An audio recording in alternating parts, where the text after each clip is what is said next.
بسم اللہ الرحمن الرحیم۔ رمضان میں امت کو ملنے والے 5 تحفے۔ رسول اللہ صلی اللہ علیہ وآلہ وسلم نے فرمایا، میری امت کو ماہ رمضان میں 5 تحفے ملے ہیں جو اس سے پہلے کسی نبی کو نہیں ملے۔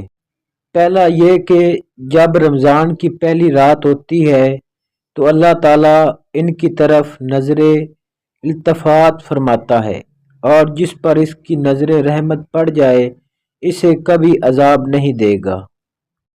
دوسرا یہ کہ شام کے وقت ان کے منہ کی بو اللہ تعالیٰ کو کستوری کی خوشبو سے بھی زیادہ اچھی لگتی ہے۔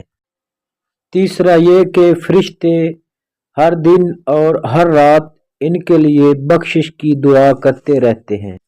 چوتھا یہ کہ اللہ اپنی جنت کو حکم دیتا ہے کہ میرے بندوں کے لیے تیاری کر لے اور مزین ہو جا، تاکہ وہ دنیا کی تھکاوٹ سے میرے گھر اور میرے دار رحمت میں پہنچ کر آرام حاصل کریں۔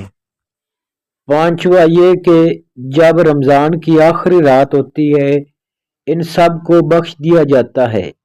ایک صحابی نے عرض کیا، کیا یہ شب قدر ہے؟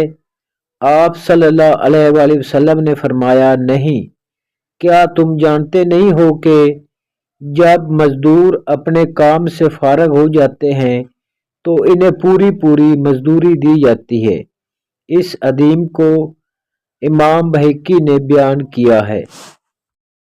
ماہ رمضان کی مزید اچھی ویڈیو دیکھنے کے لیے میرے چینل کو سبسکرائب کر دیں۔ شکریہ۔